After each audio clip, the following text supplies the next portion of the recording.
Mahtavaa. Tervetuloa. Tervetuloa. Tervetuloa. Voisiko tämmöinen tervetuloa nyt niinku semmoinen niinku muoto, mitä ruvettaisiin käyttämään tästä eteenpäin? Mä tykkään tästä, joo, hei kiitos.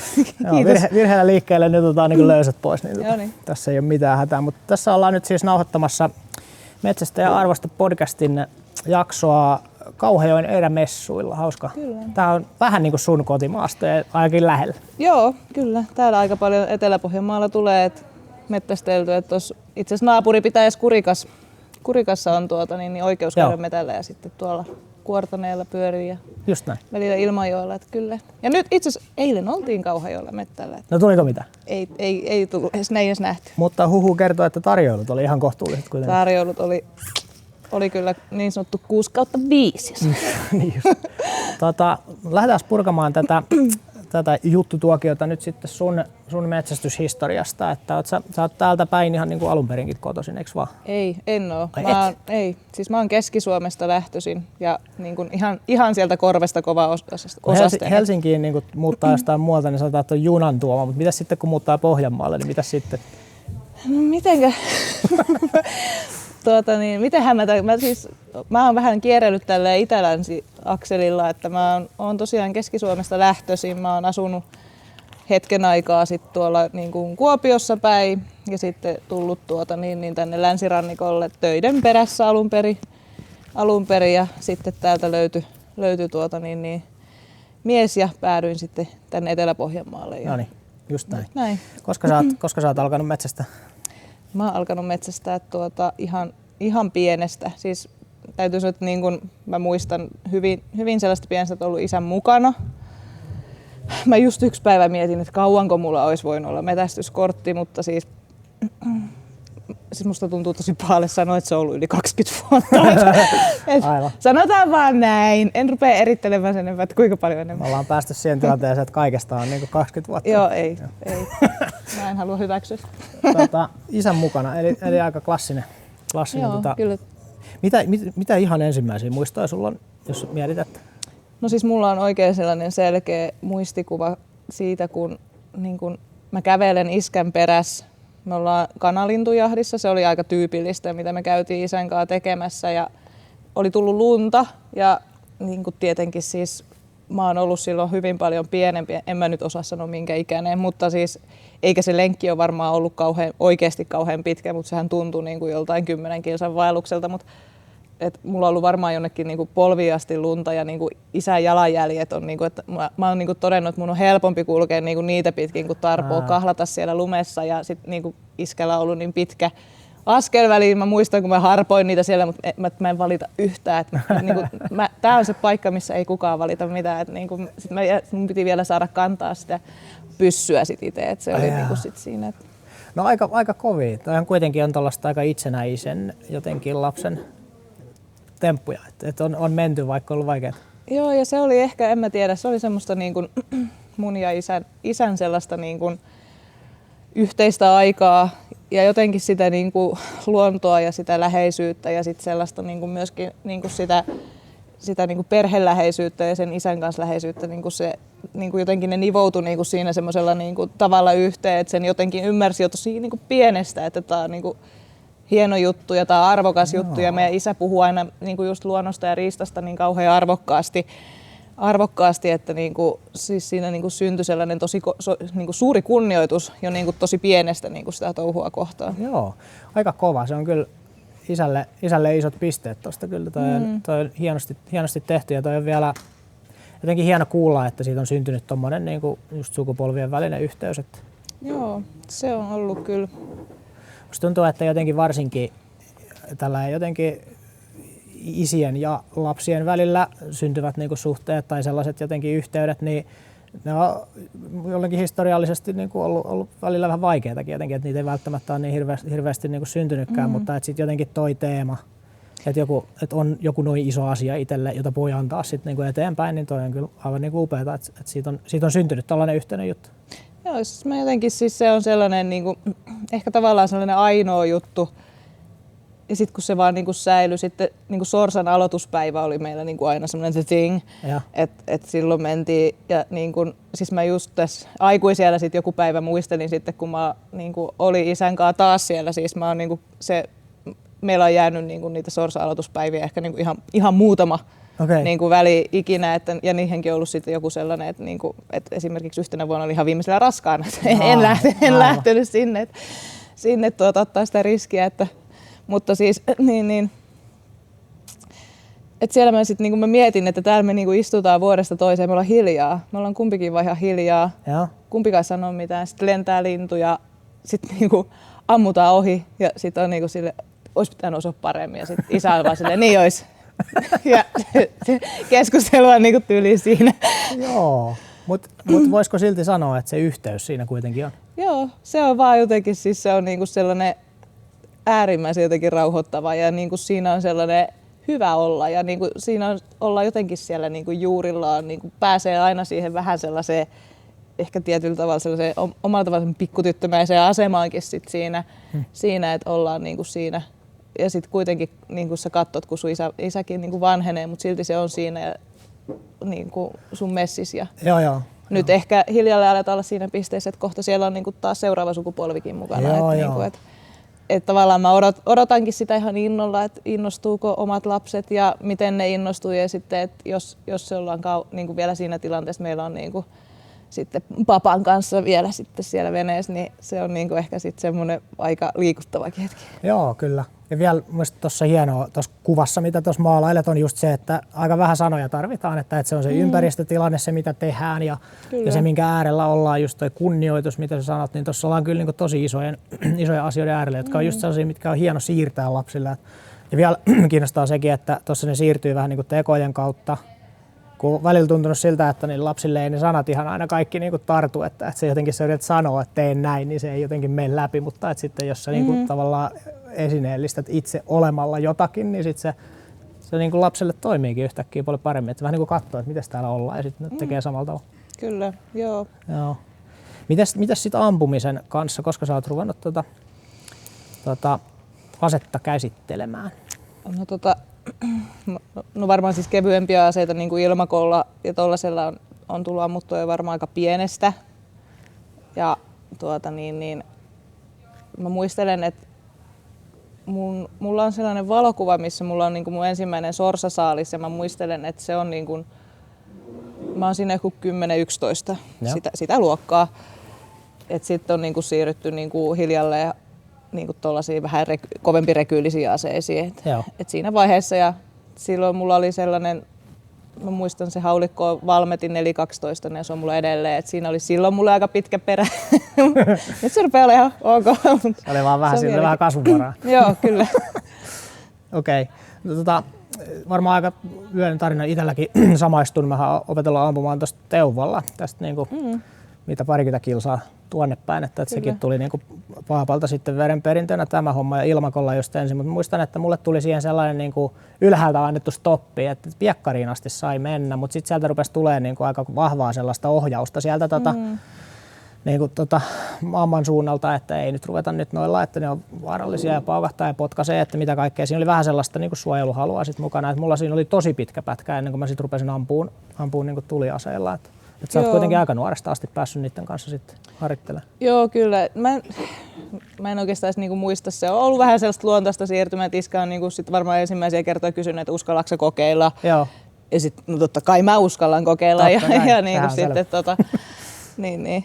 Siitä se on niinku sitten lähtenyt, mutta kyllä mä muistan, että sen ilmakon kanssa, siis niinku mulla on siitäkin sellainen muistikuva, että jos en mä iskää niinku saanut aamulla hereille, että se lähtisi munkaan mettälle, niin sitten mä nappasin sen meidän ilmakon mukaan ja sitten meidän koira ja mä pakkasin meille eväät ja sitten me lähdettiin sinne niinku lähimettään mukaan metsälle ja me mentiin Jessen kanssa syömään eväitä sinne johonkin ja tultiin takaisin.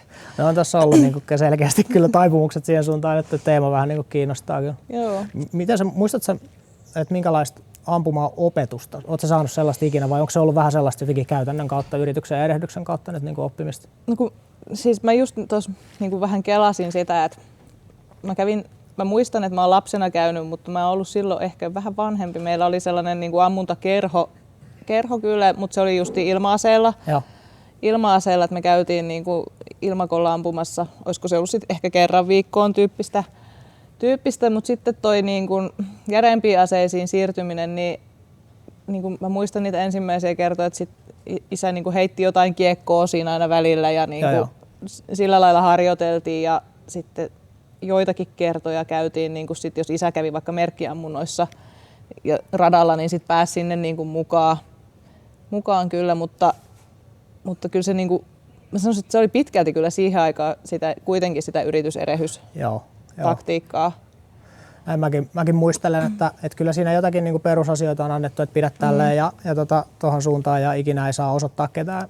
Kaikki nämä tämmöiset niin kuin ihan tärkeimmät jutut on tullut, mutta pakko sanoa, että kyllä tässä on aikuisella iällä nyt, kun on itse vähän järjestelmällisemmin ruvennut miettimään, että miten tämä homma nyt pitäisi ampumisessa ja metsästyksessä toimia, niin kyllä tässä niin kuin aika paljon on löytynyt sellaista jotenkin, että ahaa, että näin tämä homma toimiikin. Ja jotenkin mietityttää nyt sitä, että kuinka tavallaan se on ihan niin kuin ok ja toimiva tapa sekin, että vähän niin kuin isältä pojalle tai tyttärelle ja kokeillaan ja katsotaan. Mutta nyt selkeästi huomaa, että onhan tässä selvästi sellaisia juttuja, että nämä on ne oikeat liikkeet ja näin kannattaa toimia ja tästä tulee parempia osumia. Joo, kyllä. Siis jotenkin ehkä tietenkin kun metästin niin pitkään jotenkin isän kanssa, se isä on jo niin itsessään turvallinen elementti, että ehkä sitä ei niin kuin osannut ajatella, miten niin kuin sitten taas, jos sä oot sellaisen kuitenkin äärimmäisen vaarallisen esineen kanssa siinä tekemisissä, mutta kun siinä oli se turvallisuus niin sen isän kautta, niin jotenkin siis tiedätkö, kun sulla on niin suuri se luottamussuhde, että ei tässä kuitenkaan niin kuin satu mitään. Mutta kyllähän niin kuin taas aikuisiällä sitä on ruvennut miettimään, että en mä muista, että puhuttiinko koskaan esimerkiksi vaikka takavaara-alueista mitään. Aivan. Et se on vaan niin täysin perustunut siihen kuitenkin luottamussuhteeseen. Mä en sano, että isä tai kukaan olisi tehnyt väärin, mutta taas mä luulen, että kun nekin on tullut veriperintönä taas edelliseltä polvelta ja just ehkä koko ajan turvallisuudesta puhutaan enemmän ja tullaan tietoisemmiksi siitä sitten ehkä enemmän. Ja ehkä sit varmaan siinä on myöskin vähän sitä että olettamaa, että kyllähän sä nyt tiedät sitten, kun mä sulle tämän pyssyn annan. Joo, niin just sit näin. Tämähän niinku opettamisen ensimmäinen jotenkin niinku ajatus on se, että kun minä osaan tämän, niin kyllähän tämän kaikki muukin juuri ymmärtää, näin, että just että. Se on jännä. Ja ei se ihan aina noin mene, mutta ainakin yksi sellainen selkeä onnistuminen, minkä haluan alleviivaa tuossa, mikä tuossa sun polussa on ollut, sun vaikka isän osalta on ollut just se turvallinen niin kuin ilmapiiri. Tai se sellainen, että se ollaan nyt hyvissä käsissä. Joo, että se on jo perustana semmoinen, että mikä pitäisi kyllä olla ja pitää olla ihan nykyäänkin. Että nyt kun käy jotakin ampumakokeilua vaikka kavereille vetämässä, niin kyllähän se ykkösasia siinä on se, että tässä pitää tulla semmoinen niin kuin olo, että tämä on niin kuin hallinnassa, tämä on niin kuin turvallista ja sitten säännöistä, mistä puhutaan, niin pidetään myöskin kiinni. Kyllä. Joo. Sä teet nykyään ammatiksesikin aseen kanssa töitä, poliisihommia ja sitä kautta oot joutunut tai päässyt paljonkin harjoittelemaan varmasti, niin mitä sulla on auennut nyt, kun sulla on tämä ikään kuin metsästys, lapsuus, nuoruus, aseenkäsittelykokemus ja sitten sä oot siirtynyt siitä niin kuin ammattimaiseksi aseenkäsittelijäksi, jossa sitten ase on ihan vielä niin kuin siviilielämä tai ikään kuin yhteiskunnassakin työkalu siinä, missä metsästys on metsässä aina. Mitä sä oot oppinut tästä nyt niin kuin ammatin kautta? No ehkä koko ajan tulee enemmän sellaista, niin kuin, että haluaa olla varmempi, että siis mä jotenkin niin kuin näen sen turvallisuuden, se on niin sellainen kokonaisvaltainen käsite, että se ei ole vaan niin kuin yksi asia siellä täällä, vaan se on niin kuin semmoinen kokonaisvaltainen, just se, että niin kuin siis, että kuinka niin kuin sä harjoittelet kaikki liikeradat ja kuinka sun niin kuin oikeasti se silmämieliyhteistyö pitää pelata, että sä niin kuin pystyt tekemään havaintoja, etkä toimi refleksiomaisesti, vaan ne pitää tulla selkärangasta silleen, että sä oot harjoitellut ne asiat ja sä tiedät, mitä sä teet.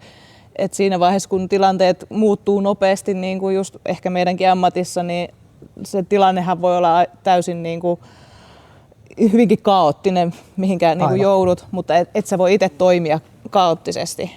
Niin, tai silloin ihan erityisesti pitäisi olla ne automaatiot, koska mihinkään muuhun ei voi luottaa. Ja sitten taas ei mikään automatisoidu, sit sä harjoittele. Niin just näin. No minkälaisista harjoitusmääristä sitten puhutaan? paljon sä tarvitset harjoitusta, että sä ylläpidät sellaista aseenkäsittelytaitoa, mihin sä oot itse niin tyytyväinen, tai että mä oon vaikka metsällä riittävä? Onko mä vieläkään tyytyväinen? Ehkä osumatarkkuus aina voisi olla paremmin. Joo. Okei, hyvä. Korjaan. No, tietty nälkähän tuossa nyt niin väistämättä kyllä aina säilyy. Siitähän nyt ei pääse. Se on ihan oikeinkin, että ampujana vaikka kukaan valmiiksi tulla. Se on niin kuin näin. Mutta kehitys loppuu tyytyväisyyteen. Eikö tämä ole tämä vanha klisee? On se näinkin, joskin on myös niin, että pelkästään itseään ruoskimalla niin pääse silläkään kauhean pitkälle. Mutta ehkä se kysymyksen ydin on jotenkin se, että mikä olisi semmoinen, että jos ajattelet katsot vaikka omia lapsia, josta olisi silleen, että nyt ollaan niin sellaisella tasolla, että nyt voidaan lähteä. Tai mikä semmoinen harjoittelumäärä sun mielestä olisi, mikä olisi vaikka metsästäjälle? Niin kuin, mitä sä toivoisit? Siis tietenkin taas jälleen kerran, niin kuin, ihmisethän on niin yksilöitä, joku voi tarvita paljon enemmän. Sitten taas riippuu tietenkin kaikkia, minkälaisia aseita sä käytät, että tietenkin itselläkin oli tämä, että siirryin pitkistä aseista enemmän sitten pistoolimalliseen, niin siinäkin oli jo taas oma opetteleminen, että en mä tiedä, onko sellaista yhtä sellaista, että käykää kerran viikossa, niin sitten teistä tulee tosi hyviä. Kyllä, varmaan tuleekin, ja niin kuin, siis totta kai, mutta et sellainen olo, että itsellä on sellainen niin kuin hyvä fiilis ja semmoinen niin kuin luottavainen fiilis siihen omaan tekemiseen. Se on niin kuin ehkä se tärkein, että niin kuin ehkä töiden puolesta mä pyrin siihen, että mä kävisin niin kuin ehkä kerran kuukaudessa vähintään, koska tietenkin taas se aseen käyttö on sitten ihan erilaista kuin taas metsästyskäytössä. Kyllä. Nyt taas niin kuin metsästyskäyttöön tulee ehkä, no tänä vuonna itse asiassa mä en ole kerennyt haulikkoradalle esimerkiksi kertaakaan, ja nyt mä tiedän, että niin kuin en mä todennäköisesti lähde siis myöskään nyt mihinkään ehkä sorsametälle, koska jos ei mulla ole varma olo, siis totta kai ne tulee tietyt asiat sieltä selkäytimestä ja ne on jäänyt, sä oot käsitellyt pitkää asetta, niin kuin sä tiedät sen näin, mutta niin kun, kyllä siinä, niin kun siinä sellainen tietty varmuus sitten kuitenkin pitää olla. Musta tuntuu, mitä mieltä sä oot sellaisesta, että ne sellaiset tietyt perusturvallisuuden asiat pysyy aika hyvin selkärangassa sillä, että jos sä oot kerran opetellut sormivarmistuksen, kerran opetellut sen, että piippu ei osata mihinkään, mihin se ei saisi niin tai voisi turvallisesti laueta, niin mä huomaan, että niitä mun ei ole tarvinnut kerrata mitenkään silleen, että oi vitsi, kun unohtui nyt yhtäkkiä rupeankin sohimaan, vaan ne niin kuin säilyy. Onko sulla samanlainen kokemus?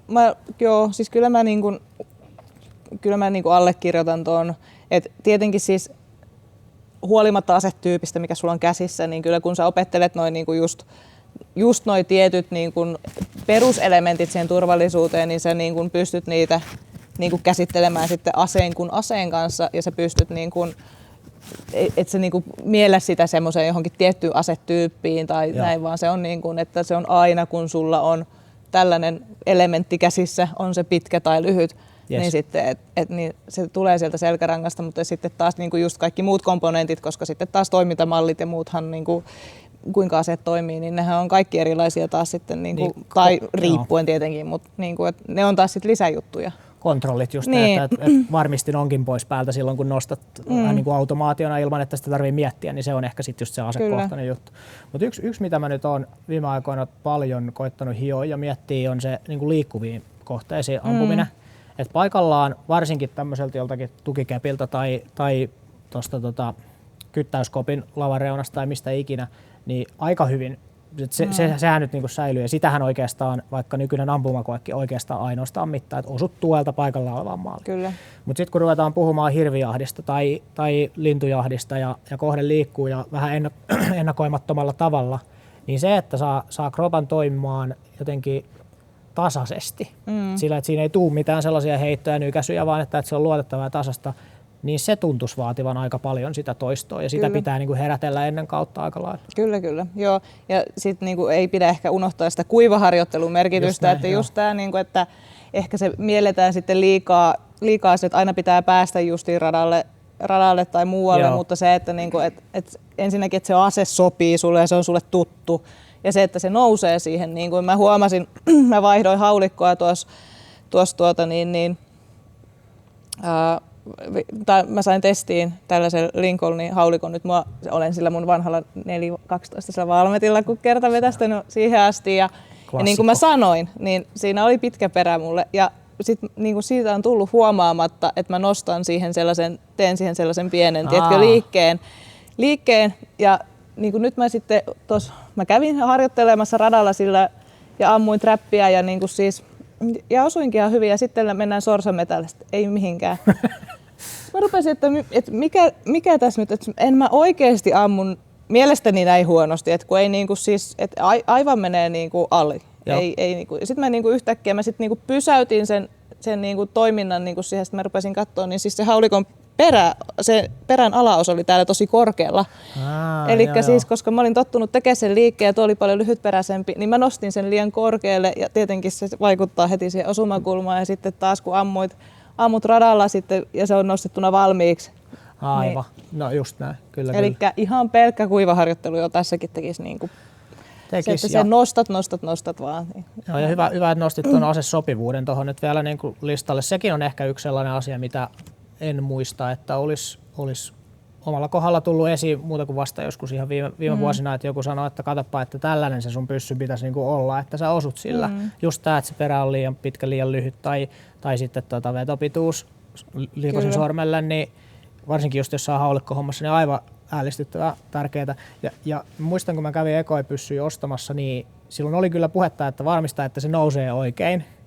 Kun ei kukaan ole kertonut, että se oikein nousee niin tarkoittaa, niin se on vähän tavallaan turha neuvo. Ja sitten mä kävin niin kuin kaupassa kokeilemassa, että kai se nyt nousee sitten oikein. Ja ostin sitten semmoisen pyssyn, millä oli joskus aikaisemmin ampunut, kun se oli vähän semmoinen kysymysmerkki. Mutta toi on ehkä kyllä yksi, että kyllä jonkun ammattimaisen tai jonkun kouluttajan kanssa, kun käy katsomassa, että onko tämä mun pyssy mulle sopiva, niin kyllä voi tapahtua ihmeet. Nykyään niin niitä koulutuksia on helppo saada, niitä on tarjolla, monet eri niin kuin, tahot tarjoaa just niitä, että se ei ole, niin kuin, ja sitten aseliikkeessä on ihan älyttömän ammattimaista porukkaa. Että, niin kuin, joskin pakko sanoa, että sekin kyllä vaihtelee tosi paljon, ihan varmasti, riippuu ihan siitä, että minkälainen harrastuneisuus sillä sattuu olemaan sillä myyjällä, että ei ollut niin kuin, just ne ekat kokemukset. Mulla oli just asekaupasta. Siellä niin, se oli vähän sellaista, että meillä on nyt hyllyssä tätä, niin tämmöinen sun kannattaa ostaa. Että mahdollisimman kallis. Täytyy olla hyvä. Tai just näin. Tätä ne kaikki muutkin käyttää. Just toi.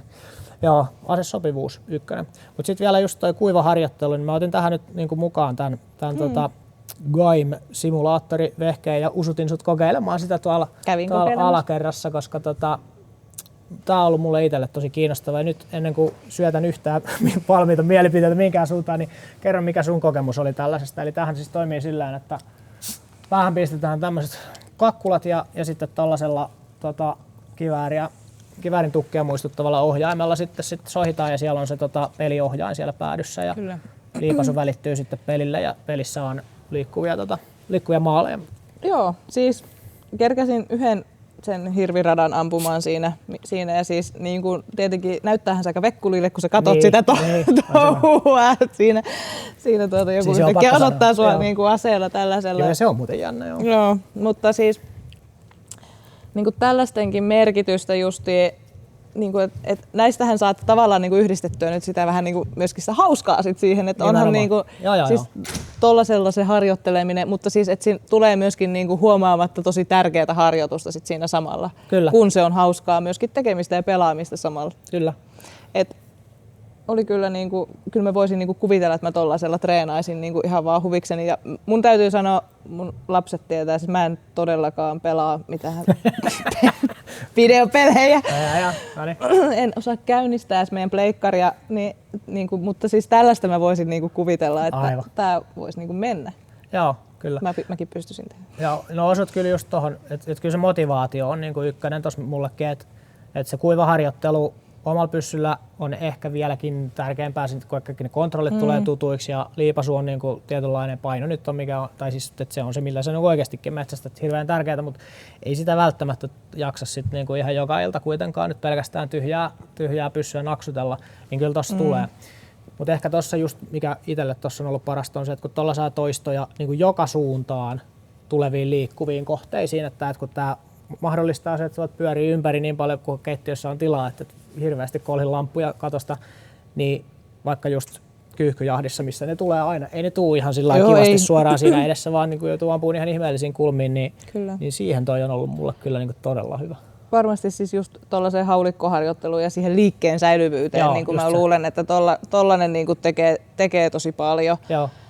Paljon Mutta sitten tietenkin kun ne niin kuin ampumavirheet ja sellaisetkin, kun ne on sitten hyvin siitä ampujastakin kiinni, että taas niin kuin pitää huomata, että tämä on rekyylitöntä. Erittäin hyvä, just näin. Mutta niin kuin, käsittääkseni siitä on niin kuin tehty ehkä jo, no nyt en tiedä puhunko ohi suuni, mutta jotain tutkimustakin, mutta että rekyylittömällä aseella se alkuharjoittelu niin tekee kuitenkin niin kuin oikeasti hyvää sille varsinaiselle niin kuin sitten ampumaharjoittelulle. Yes. Joo, tuossa osut kyllä ihan täysin kohteeseen, eli tuolla voi tehdä 10 000 toistoa huonolla tekniikalla. Just sillä, että se nosto on vähän siellä päin, kun ikinä ei tule penalti, että ei satu olkapäähän kertaakaan tai et horjahda yhtään, jos olet huonossa asennossa. Eli tuolla voi harjoitella niin kuin vääriä juttuja. Kyllä. Eli ei toimi niin kuin yksin harjoittelua.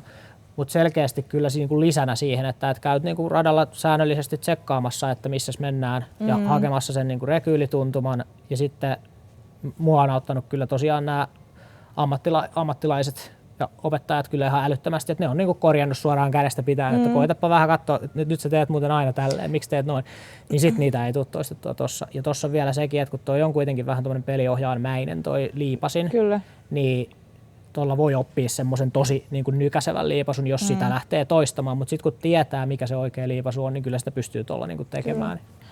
Joo, en ole perehtynyt, onko noissa säädettäviä, niin se pystyy. Tossa ei ole, tai se olisi kyllä kova. Se olisi kyllä kova, mutta noihän tulee tietysti aina hirveästi lisää hintaa, jos sä rupeat sinne niin kuin jotakin säätökoneistoa vielä niin kuin laittamaan, että noihin muutenkin maksaa jonkin verran. Mutta niin se maksaa se paukku siellä radallakin, että taitaa olla euro 10 senttiä tällä hetkellä saa varanke.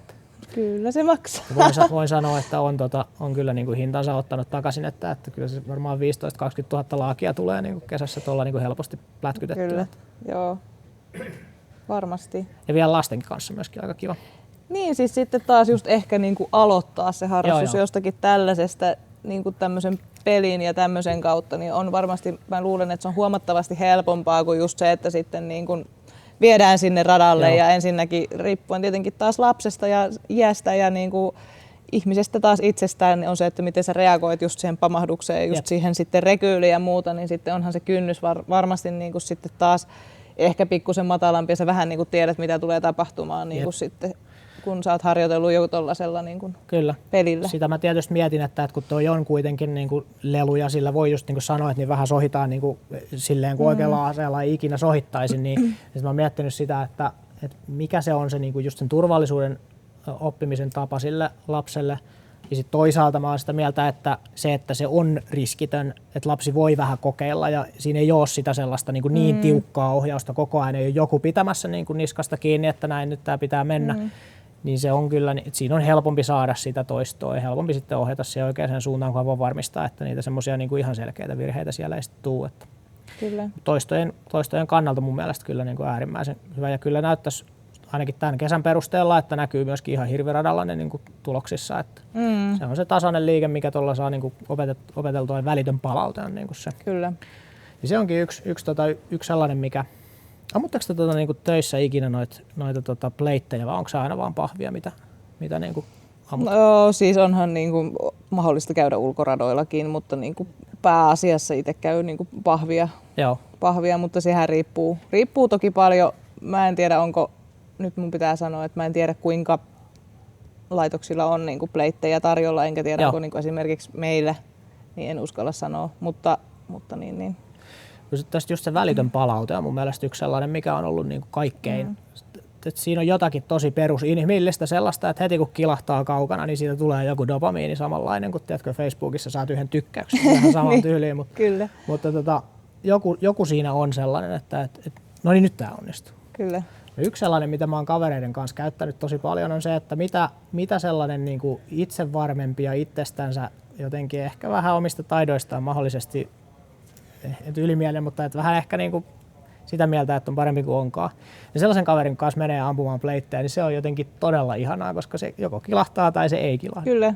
Ja siitä saadaan suoraan niin kuin kiinni se, että menikö nyt vai eikö mene. Kyllä. Se on siis niinku noita niinku tyylejä ja just tuo niinku miten tykkää sitä ruveta tekemään. Et sitten taas mäkin olen käynyt ton niinku turvallisen ampujan kurssin praktikaalia varten ja niinku sitten taas tietenkin siellä on niinku sitten pleittejä ampunut. Niin kyllähän siinä niinku on niinku just semmoinen vähän erilainen fiilis sitten, että nyt sä niinku tiedät, että se osuu. Olen herkutellut joskus sellaisella ajatuksella, että mitäs jos niinku siinä normaali hirviradan, siinä juoksevassa hirvessä, niin siinä olisikin niinku vitaalean kohdalla pleitti, vaikka siellä takana jossakin. en tiedä, se ei saa olla 2, mutta jotenkin silleen, että sen lisäksi, että siihen tulee reikä ja sä saat jossain vaiheessa tiedon, että se oli 8, niin että se tulisi välittömästi. Mä mietin, mitä se tekisi, koska siinä on tietty vähän semmoinen, että katsojatkin vähän niin kuin näkee, että kilahtaako vai eikö, että motivoisiko se sitten ihmisiä jotenkin niin kuin harjoittelemaan vielä enemmän kuin ikään kuin siitä jäisi vähän kiinni siitä, että osuuko nämä nyt vai eikö. Niin, vaikea sanoa. Siis sen mä oon kuullut ja niin kuin mikä tällainen ehkä yleisin juttu siinä, että miksi ihmiset ei mene sinne radalle, on nimenomaan se muiden ihmisten tavallaan pelko. Niin, ja just se sellainen niin kuin häpeän tunne, että jos en mä osukaan. Ihan niin kuin siellä olisi semmoinen, se on kuitenkin ehkä jokaisen oman pään sisäinen juttu, mutta sellainen joku jännä olettama on, että kaikki muuthan on kuitenkin parempia kuin minä. Niin. Ja nyt sitten jos minä mokaan täällä, niin sitten niin kuin mä en kehtaa enää tulla tänne. Mikä taas on niin kuin ihan jotenkin tosi niin kuin hassu ja nurinkurinen ajatus, koska nimenomaanhan sitten niin kuin taas pitäisi niin kuin olla siinä vaiheessa, että nythän mä tarvin tätä, jos mä en niin kuin osu. Ethän sä käy siellä niiden muiden ihmisten takia, vaan sen itses takia. Joo. Minkälainen niin kuin ilmapiiri noissa ampumaharjoituksissa, jos vertaa nyt vaikka sitä ammattiympäristöä ja sitten hirviporukkaa, niin miten siihen niin kuin harjoitteluun suhtaudutaan näissä 2 eri sakissa? Onko se samanlaista? Onko siinä eroja? Siis, no mä nyt jälleen kerran sanon, että siis tietenkin riippuu taas ihan yksilöstä. Niin. Onhan niinku, eihän kaikki siis niinku välttämättä, että meillähän on sitten taas niinku pakollisia harjoituksia ja tietenkin voi olla, että ehkä osa käy vaan niissä niinku sitten taas ammatin puolesta. Mutta sitten on myöskin niinku meitä, ketkä käy sitten niinku useita kertoja ja niinku, siis käy niinku enemmän. Ja samahan se on taas hirviporukoissakin, että sielläkin on sitten niitä, jotka käy ne pakolliset merkkiammunnat ja sitten se on siinä ja sitten niinku mennään sillä tatsilla sitten sinne niin. Joo, näin se varmaan on, että asenne on niinku henkilökohtainen. Niin, se on kuitenkin se on niinku, just niin, se on hyvin henkilökohtainen asia. Että vaikea sanoa mitenkään niinku. Sivusit tuossa myöskin vähän sitä sellaista vähän niin kuin paineen teemaa, just sitä, että jos muut katsoo ja sä ammut ja osut tai et osu, niin siinä sitten niin kuin se monelle on vähän niin kuin tiukka paikkakin mahdollisesti tuossa. Mutta jotenkin tulee mieleen tuossa, että kun se ampumatilanne ainakin riistan kohdalla, niin sehän on paineistettu niin kuin aina. Niin että jos ei yhtään tule jännitystä silloin, kun riista on kohdalla, niin on sekin aika jännä keissi. Eli siinä mielessä se semmoinen paineen allaharjoittelu on nyt niin kuin iso juttu tuossa. Se olisi tärkeää, ja niin kuin siis, mutta se on just ehkä se, että miten niin kuin sen ihminen niin kuin näkee ja miten sen saisi sen ajatusmaailman niin kuin muutettua sieltä. Tämähän on ihan hyvä juttu. Joo. Ja nimenomaan niin kuin sitten, että sä näet sen nimenomaan, miten sä toimit siinä paineen alla. Kyllä. Mutta että se pitää tapahtua taas siellä yksilötasolla se muutos siinä ajatusmaailmassa. No ja niin kuin siihen, onneksi niin kuin siis, niin kuin mitä voi sanoa, että jos joku nyt miettii, että nimenomaan mä en käy sillä radalla just siksi, koska siellä on niitä muita. Siis mä en ole ikinä mennyt ampumaradalle sille, että siellä olisi tullut sellainen olo, että joku rupeaa arvostelemaan mua, vaan nimenomaan, että siellä yleensä kuitenkin on ollut aika tsemppaava niin kuin meininki, että sitten niin kuin tullaan neuvomaan että mitä voisi niin kuin ehkä mahdollisesti tehdä toisiin. Ja niin kuin, että mä oon ainakin jotenkin tuntuu, että aina vaan saanut niin kuin kuitenkin siitä saa enemmän kuin sitten, että niin kuin mitä siellä menettäisiin. Se on noin, mutta se on aika paljon mun mielestä just että täsmälleen sama asia muuttuu ihan erilaiseksi riippuen siitä, miten sä siihen suhtaudut. Totta kai se on näin, että jos sä meet sinne vähän sillä, että vitsi, nämä kaikki katsoo mua ja kaikki arvostelee mua ja kukaan ei nyt niin kuin arvosta mua ja sitten ammut huonosti, niin voi tuntua vähän pahalta. Mutta jos meetkin sinne vähän niin kuin samaan tilanteeseen, ammut ihan saman tuloksen, mutta meet jollain semmoisella asenteella, että mennään nyt katsoa, missä mennään hakemaan tuntumaa ja sitten mennään hakemaan oppia, että voisiko joku tässä niin kuin jeesata, niin sitten se ihan sama asia voi kääntyä ihan täysin erilaiseksi, että paljon siinä on asenteikin kanssa tekemisissä. Ja sitten voi niin kuin miettiä myös sen, että jos itse miettii silleen, että mä en mene tonne, koska noi kaikki muut katsoo ja tulee sellainen paha olo siitä, mutta sitten tietenkin varmaan ne muutkin ajattelee silleen. Siis että ei ne oikeasti mieti niin kuin sitä, mitä sä teet siellä, että aika harvahan loppupeleissä miettii niin kuin toisten niinku juttuja, että niinku, vitsi kun toikin on tollainen ja tällainen, vaan niinku, kuitenkinhan loppupeleissä enemmän yksilöt keskittyy niinku itteensä ja siihen omaan tekemiseen. No ihmisillä on niin kiire ajatella itteensä, että niin muita miettiä. Se on valitettavan totta monessakin elämän kaaressa. Mietin tuossa just jotenkin vielä, että tuohon harjoitteluun, niin tuossa Instagramin nimimerkki Nuka Trail, sullekin käsittääkseni erittäinkin tuttu hahmo, niin se on puhunut tuossa nyt aika paljon semmoisesta toiminnallisen harjoittelun merkityksestä ja itse tykkään ajatuksesta kyllä aivan niin kuin jäätävästi, että se ei ole vaan pelkkää sellaista niin kuin paikallaan jotenkin tekemistä, vaan että siinä on vähän liikettä, siitä tulee sykettä ja kaikkea muuta sellaista. Niin. Joo, ja siis kun siinä tulee nimenomaan sitten taas sitä niin kuin tietyllä tavalla erilainen stressi tulee, kun sä liikut ja sun syke nousee, Kyllä. niin sitten taas kuinka sä pystyt rauhoittamaan itse siihen ampumatilanteeseen. Ja sitten taas, että niin kuinka usein sä sit siellä metällä oikeasti oot sellaisessa täysin stabiilissa istuma-asennossa. Niin ehkä jossain kyttäyskopeissa saattaa olla tosi hyvät olosuhteet, mutta ei mullakaan ole kyttäyskoppia niin oikeasti missään. Ei mulla ole tollaisia olosuhteita. Niin nimenomaan sitä harjoittelua niin olisi hyvä viedä siihen realistisempaan suuntaan, että niin mitä se sitten on siellä todellisuudessa. Kyllä. Ja sitten kun justiin väkisinkin, niin kuin puhuit, niin sykehän nousee siinä, kun rupeaa riista tulemaan, sä rupeat kuulee, että nyt rytisee puska tai niin kuin rupeat kuulee siipien havinaa tai muuta, niin siis onhan se automaatio, että sitten rupeaa se niin kuin syke nousemaan. Jep. On pakko sanoa, että tuossa hommassa niin sellaiset ikään kuin maaseutuampumaradat on parempia harjoittelupaikkoja, kunhan niissä tietysti ympäristöluvat ja niin kuin käytännöt, turvallisuusalueet ja muut sallii sen. Että siellä voi tehdä vähän semmoisia pieniä soveltavampia harjoituksia. Siellä ei välttämättä ole niin kuin ruuhkaa samalla tavalla. Ei ole yleensä. Joo. Rauhassa ampu. Niin se on kyllä iso arvo. Et sen takia jotenkin toivon, että me saadaan nyt tuo ampumaratojen määrä nousuun ihan sen takia, että olisi semmoisia paikkoja, missä voi tehdä muutakin kuin semmoista ihan ohjattua putkessa silleen, että nyt menet tohon ja ammut tonne ja sitten tulee seuraava, että siitä ei tule sellaista niin kuin ajoitettua suoritusta, vaan että pääsee vähän soveltaa. Niin ja sitten tulee just se, ehkä se aseen kanssa liikkuminen, koska siinä taas elementit muuttuu ihan erilaiseksi ja sitten niin kuin virheen niin kuin marginaali kasvaa huomattavasti. Kyllä. Taas sitten siinä, että missä se nyt on se turvallinen aseen suunta nyt, kun mä liikun tässä esimerkiksi pitkän aseen kanssa, niin kyllä niin pitää vähän niin kuin miettiä. Se on just näin. Jotakin kaikista turvallisuusvaratoimenpiteistä huolimatta niin voi sattua. Eli tässä nyt on ollut viime vuosina niin aika paljonkin sellaisia todella ikäviä, ihan kuolemaan johtaneitakin onnettomuuksia, joista kyllä aika iso osa olisi ollut kyllä ehkäistävissä paremmilla rutiineilla ja muilla. Mut sitten jos pahin sattuu, niin sit mä oon kyllä sitä mieltä, että niille pitäisi pystyä sit myöskin asetta kantavan henkilön pystyä tekemäänkin jotakin. Joo, niin kuin mä tuossa sanoin aiemmin, jotenkin mä näen sen turvallisuuden sellaisena niin kuin kokonaisuutena, että se ei liity vaan siihen, että kun mä otan tuon aseen kaapista, niin nyt se on sitten niin kuin tietyllä tavalla niin kuin sen jälkeen, vaan siis, että se on se koko juttu, että sä tiedät, niin kuin sä tiedät, miten sä toimit tietenkin sen aseen kanssa ja niin kuin sä osaat käsitellä sitä turvallisesti ja sä osaat liikkua sen kanssa turvallisesti. Niin kun, mutta sitten, että sä pystyt myöskin toimimaan sitten, jos jotakin tapahtuu, koska useimmitenhan nämä ei kuitenkaan ole, niin varsinkaan metsästysskeneissä ja tuolla niin kuin tahallisia, niin, just näin. vaan ne on kuitenkin yleensä vahinkoja.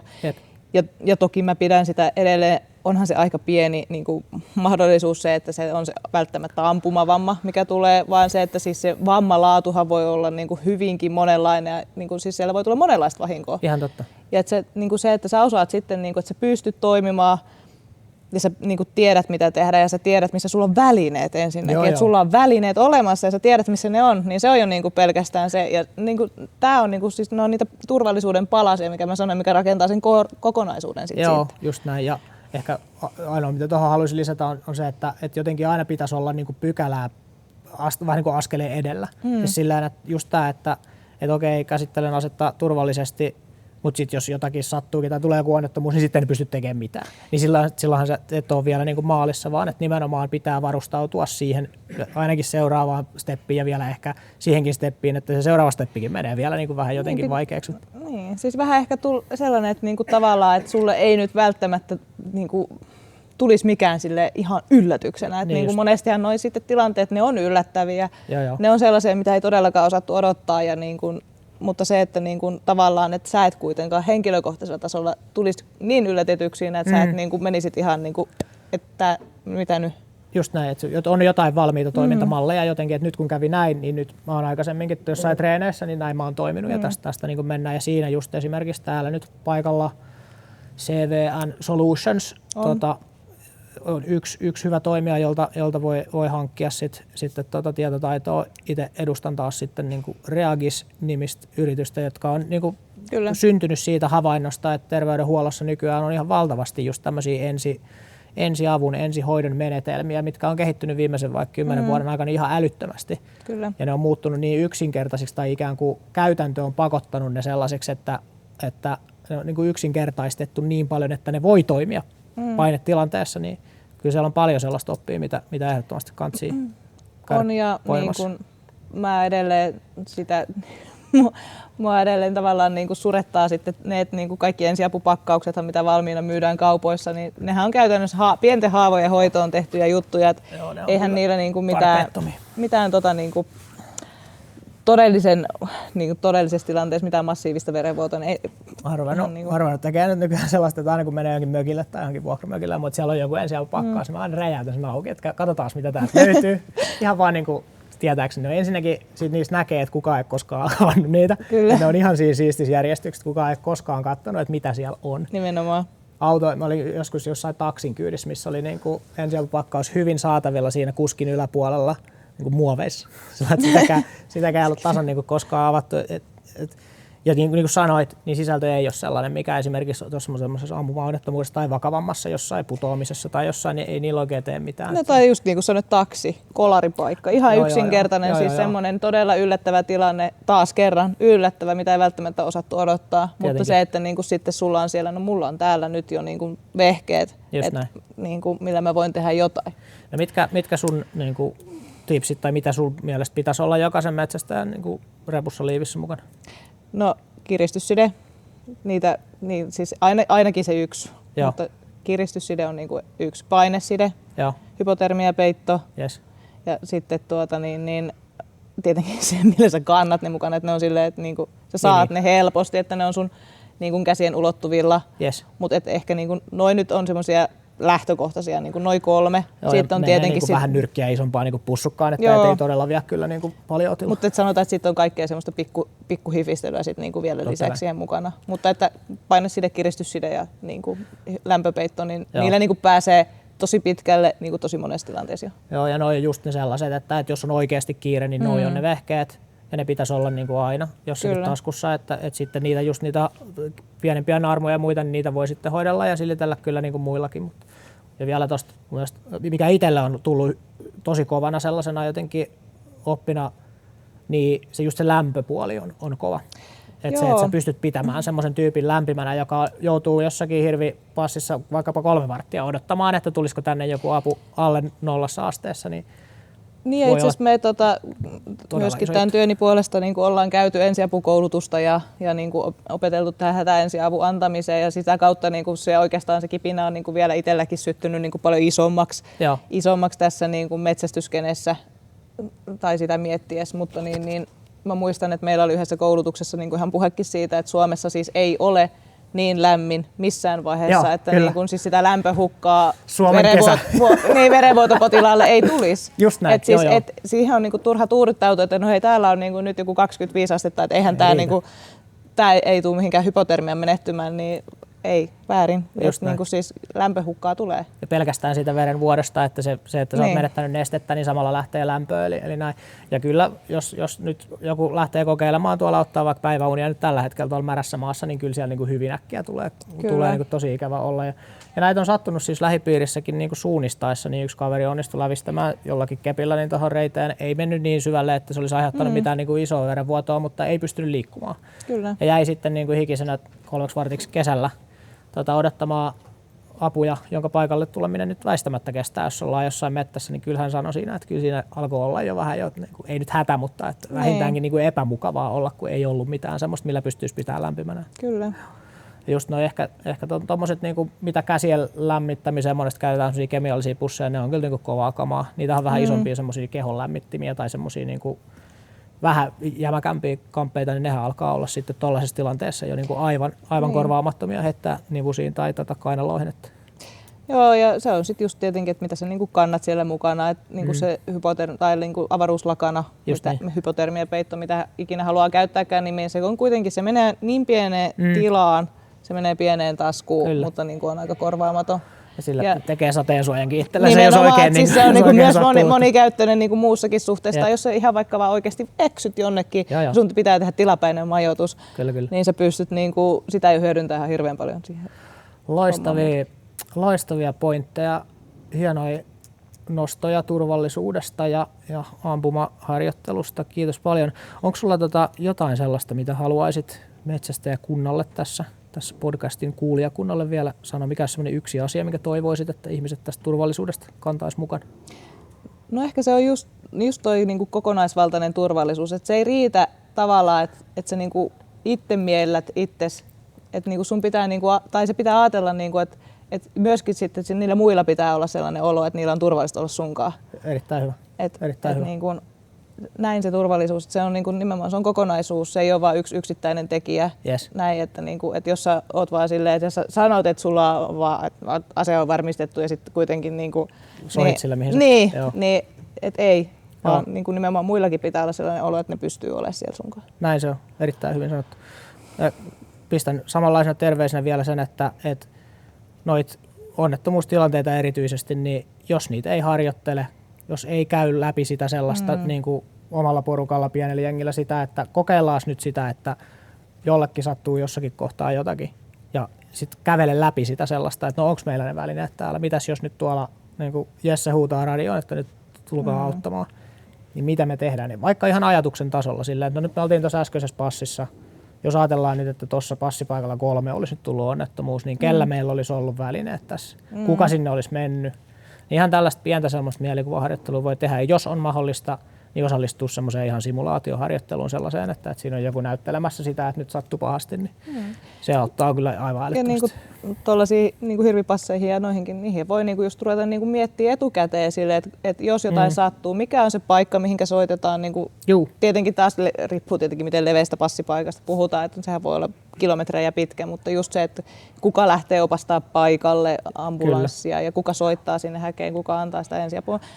Tuollaisia tavallaan jo etukäteen sovittuja pelimerkkejä pystyy tekemään tosi moneen eri tilanteeseen, tosi moniin eri paikkoihin, mutta ne helpottaa ihan hirveän paljon sit siinä vaiheessa, jos se kakka osuu siihen tuulettimeen. Ja valitettavasti se joskus osuu. Niin. Loistavia ajatuksia. Kiitos oikein paljon tästä juttutuokiosta. Oli hauska käydä